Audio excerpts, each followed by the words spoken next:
அங்கே ஓடி வரும் என் குரலே நெஞ்சை கூறிவிடும் உன்னிடமே. என் கை என் உடம்பை காயம் செய்தால் இங்கே கூறிடுவேன் என் உயிரே. நீ எந்தன் பாதி, இதுதானே நீதி. உன்னை விட்டு போக முடியாதம்மா.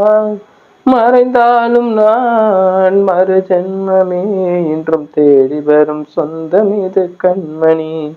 இதை தள்ளிவிட நியாயம் என்ன கண்மணி? இது நீ இருக்கும்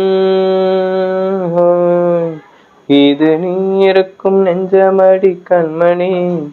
இன்று யாரடிச்சு வம்புதடி கண்மணி? ஒரு வீடு கட்டி வச்சிருந்தேன் கண்மணி, அது வெட்ட வெளியாச்சுதடி கண்மணி. என்ன ஆனாலும்